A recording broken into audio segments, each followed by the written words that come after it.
Hi there, welcome back. Hey everybody. We are continuing our journey through Genesis, the beginnings at the beginning of the year. We are in day 5. Make sure you go back, catch up on the previous days, 1, 2, 3, and 4. Look back at our older videos for that.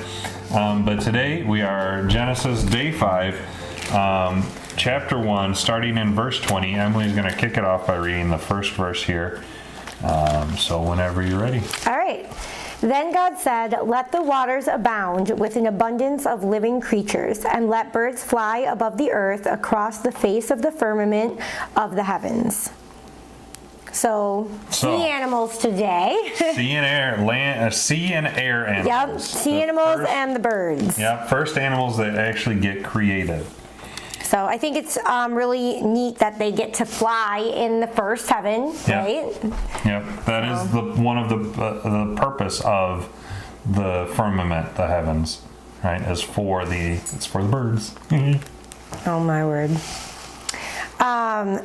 What do you have on verse 20? Anything? No, really, just that this section really describes how the sea and the air were filled. Yeah. And they were filled by God's word. He spoke and it happened. Yep.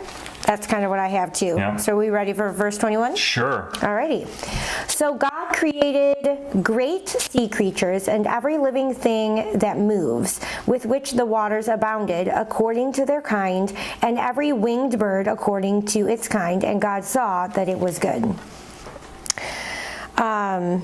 So back, we kind of talked about according to its kind before, but again, he's saying that again, that right? For the fish and the birds. Yep, that there are different kinds within the species or whatever. So, however you want to put that.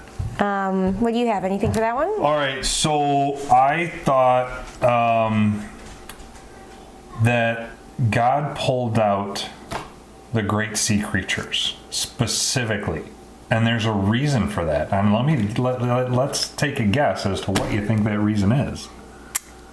I mean, I just read through Jonah. Does that have something to do with it? Well, kind of, because Jonah, one of the gods of Jonah, was a great sea creature, as half man, half shark, whale person, right? Great sea creatures. They were another pagan god, right? And God pulling that out and saying, "Hey, this is created.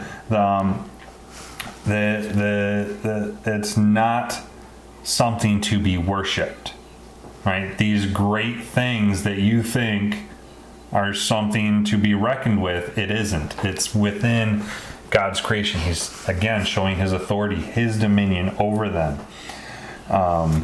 Right, so the pagans would worship these large creatures as if they were gods, but the true God, Elohim, God of the Bible, is essentially saying that don't worship these great creatures.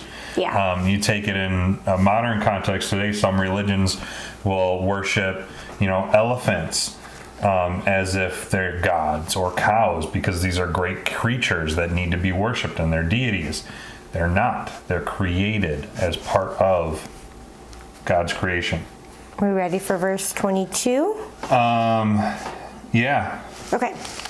And God blessed them, saying, "Be fruitful and multiply, and fill the waters in the seas, and let birds multiply on the earth." So, I think that it's a good thing to note that this is the very first blessing that the Lord has made. Yep, it is. So I really, really liked that.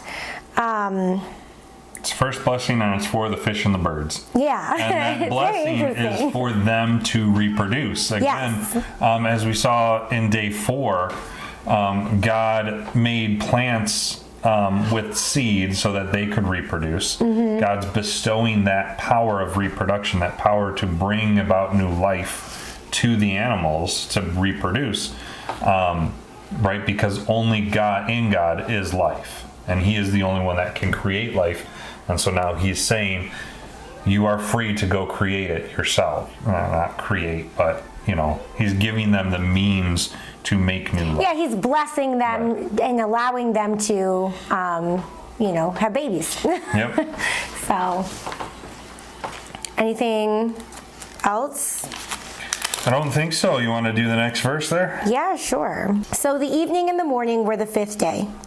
So the sun and the moon are already here, so Yeah. I can't say my fun. No, you can't. So, but still, it's good to note, right, that again, going back to the same, the root word is just a 24-hour day, Yep. and that is day 5. That is day 5. So again, the Lord has made the earth. He's prepared it. He's put vegetation on it, and now he's starting to fill it with animals. And we're going to see in day 6 more animals being created, and the highlight of God's creation comes in day 6. Yeah, it's amazing to see the progression, and I can't wait to get to day 6 because, you know, that one's a long one. Yeah, so really short, quick one for you today, day 5. We will see you in the next video for day 6. Be sure to follow us around on the Facebook.